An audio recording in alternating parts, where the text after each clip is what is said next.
ఐటీలో ఎంట్రీ కావాలా? Training software engineer గా అజా కోడింగ్ ట్యూటర్ లో 2 వీక్స్ ట్రయల్ పీరియడ్ లో వెంటనే చేరండి. మంచు మోహన్ బాబు పద్మశ్రీ అవార్డు గ్రహీత, దాదాపుగా 500కు పైగా సినిమాల్లో నటించినటువంటి వ్యక్తి, విలక్షణ నటుడిగా, ప్రముఖ నిర్మాతగా, అసలు సినిమా ఇండస్ట్రీలోనే పెద్ద వ్యక్తిగా, ప్రముఖ వ్యక్తిగా అందరికీ తెలిసినటువంటి మోహన్ బాబుకి ఏమైంది? ఎంతో హుందాగా డిసిప్లైన్ క్రమశిక్షణ అని మాట్లాడే మోహన్ బాబు అసలు ఏం జరుగుతుందో ఆయనకు అర్థం కావట్లేదా? ఈ వీడియో చూస్తే ఒకసారి మనం దాని గురించి డిస్కస్ చేద్దాం. ఎందుకు అంత పట్టలేనంత కోపం మోహన్ బాబుకి ఎందుకు వస్తుంది? ఇక్కడ ఇద్దరు కుమారుల మధ్య ఆస్తి వివాదం నడుస్తుంది.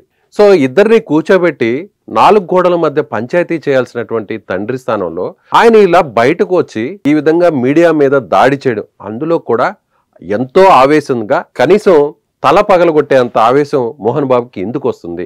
పోలీసుల దగ్గరికి పంచాయతీ వెళ్ళింది, పోలీసుల సమక్షంలో జరగాలి, లేదు కోర్టులో జరగాలి. కానీ ఇలా రోడ్డు మీదకి వచ్చి మీడియాని తప్పుపట్టడం ఎంతవరకు కరెక్ట్? మీ 4 గోడల మధ్య జరిగితే ఈ వివాదం గురించి ఎవరు పట్టించుకోరు.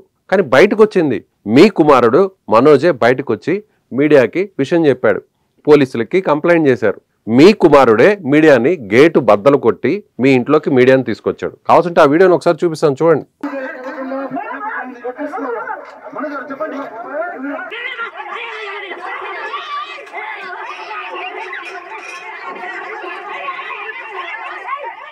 అక్కడ మనోజ్, వారి వైఫ్ మౌనికారెడ్డి ఇద్దరు కూడా అద్దండి మీడియాని పిలుస్తుంది ఆయనే. అక్కడ మీడియాని లోపలికి రండి అని పిలిచింది మనోజే. ఇంకొకసారి చూద్దాం, ఇద్దండి ఫస్ట్ నుంచి చూద్దాం. చూడండి, గేటుని బద్దలు కొట్టుకొని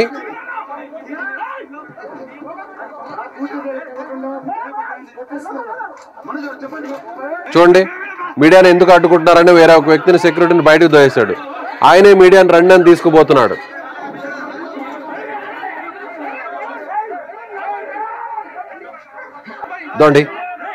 రండి అని పిలుస్తుంది మనోజే. సో ఆయన పిలిచారు కాబట్టి మీడియా లోపలికి వెళ్తుంది. మీ కుమారుడు మోహన్ బాబు గారి కుమారుడే ఆయనే మీడియాని రండి అని లోపలికి తీసుకెళ్లారు. అక్కడ మీడియా ప్రతినిధులు కూడా చెప్తున్నారు, వాళ్ళు రమ్మంటే మీరు ఎందుకు ఆపుతున్నారని సెక్యూరిటీని అంటున్నారు. వచ్చాడు, ముందు నమస్కారం పెట్టాడు. నమస్కారం పెట్టిన వ్యక్తికి మోహన్ బాబు గారు చెప్పండి అన్న ఒక్క ప్రశ్నకు ఎందుకంత కోపం, ఎందుకంత ఆవేశం? సో ఈ మొత్తం ఎపిసోడ్లో చూస్తే ఇది మీ ఫ్యామిలీ కూడా, ఇది మీ ఫ్యామిలీకి సంబంధించిన ఆస్తుల వివాదం. మీరు ఒక మెసేజ్ రిలీజ్ చేశారు మోహన్ బాబు గారు, 8 నిమిషాల పాటు ఉన్నటువంటి ఒక వాయిస్ మెసేజ్ని, మీ కుమారుని ఉద్దేశించి ఒక మెసేజ్ని రిలీజ్ చేశారు. టీఆర్పీ రేటింగ్ల కోసం, లేదంటే వాళ్ళు వ్యూవర్షిప్ల కోసం, అలా ఉన్నది లేనట్టు లేనిది ఉన్నట్టు కొంతమంది జర్నలిస్టులు, కొంతమంది మీడియా అధినేతలు క్రియేట్ చేస్తారు అని చెప్పి మీరు ఒక మెసేజ్ రిలీజ్ చేశారు. ఎవరికి అవసరం అండి? ఇన్ని రోజులు ఎప్పుడూ లేని పంచాయతీ మీరు బయట పెట్టుకున్నారు కాబట్టి మీడియా అక్కడికి వచ్చింది. మీడియా వార్తల కవరేజ్ కోసం, వార్తలను ఇవ్వడం కోసం మీరు మాకు అవకాశం కల్పించారు. మీరు బయటకు రాకుండా, మీ కుమారుడు బయటకు రాకుండా ఈ పంచాయతీ ఇంట్లోనే నడుచుంటుంటే ఇంత దూరం జరగదు కదా. పోనీ ఒక తండ్రి స్థానంలో మీరు ఒక కంప్లైంట్ కూడా ఇచ్చారు పోలీసులకి. 72 ఏళ్ల వయసులో నేను క్షోభకు గురవుతున్నాను, తలదాచుకునే పరిస్థితి నాకు లేదు అని మీరు అన్నారు. 72 ఏళ్ల వయసులో వ్యవహరించేటువంటి వ్యక్తిగా ఉన్నారా మీరు? చూడండి.